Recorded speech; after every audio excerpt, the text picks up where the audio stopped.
UP की राजनीति में दलित वोट हमेशा से सबसे अहम फैक्टर रहा है। कभी यही vote bank Bahujan Samaj party और मायावती की सबसे बड़ी ताकत माना जाता था, लेकिन तस्वीर समय के साथ बदली है, क्योंकि दलितों की एकमात्र नेता कही जाने वाली मायावती अब अकेली नेता नहीं रह गई हैं। समय के साथ और भी दलित नेता यूपी की सियासत में अपनी आवाज बुलंद करते हुए नजर आ रहे हैं।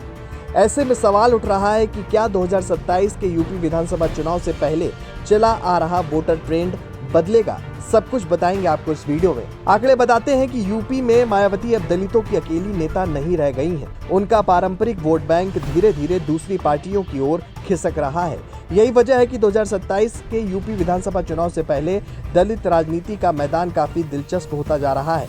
अगर बीएसपी के प्रदर्शन पर नजर डालें तो गिरावट साफ दिखाई देती है। 2007 के विधानसभा चुनाव में मायावती ने 30.43% वोट शेयर के साथ 403 में से 206 सीटें जीतकर पूर्ण बहुमत की सरकार बनाई थी। उस समय करीब 65% दलित वोट बीएसपी के साथ थे, लेकिन इसके बाद हर चुनाव में पार्टी का वोट प्रतिशत कम होता गया। 2012 में बीएसपी का वोट शेयर घटकर 25.91% रह गया और दलित वोट भी कम होने लगे। 2017 के चुनाव में बीएसपी का वोट प्रतिशत और गिरकर 22.2% हो गया।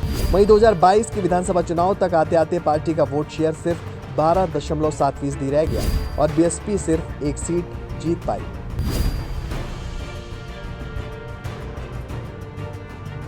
दो 2024 के लोकसभा चुनाव में स्थिति और भी खराब हो गई। बीएसपी एक भी सीट नहीं जीत पाई और उसका वोट प्रतिशत घटकर लगभग 9.3% रह गया। यही वजह है कि अब दलित वोट बैंक मुख्य रूप से बीजेपी और समाजवादी पार्टी के बीच बढ़ता दिखाई दे रहा है। दरअसल बीजेपी ने पिछले कुछ सालों में गैर जाट और दलित वोटों में बड़ी सेंध लगाई है। केंद्र और राज्य सरकार की योजनाओं, दलित नेताओं को सम्मान देने और सामाजिक संदेश के जरिए बीजेपी ने इस वर्ग में अपनी पकड़ मजबूत की है और यही कारण है कि 2017 और 2022 के चुनाव में बीजेपी ने सुरक्षित सीटों पर बड़ी जीत दर्ज की है।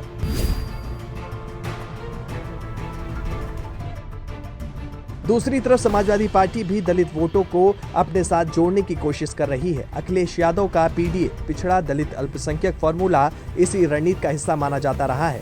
सपा लगातार ये संदेश देने की कोशिश कर रही है कि दलित और पिछड़े वर्ग एक साथ आकर बीजेपी को चुनौती दे सकते हैं।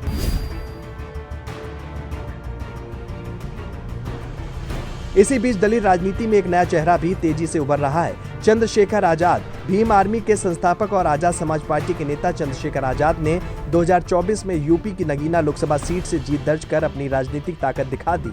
अब उनकी पार्टी 2027 के विधानसभा चुनाव में यूपी की सभी 403 विधानसभा सीटों पर चुनाव लड़ने की तैयारी कर रही है। हालांकि मायावती अभी भी अपनी राजनीतिक जमीन बचाने की कोशिश में जुटी हैं। उन्होंने साफ कर दिया है कि 2027 का चुनाव बीएसपी अकेले लड़ेगी और किसी भी पार्टी से गठबंधन नहीं करेगी।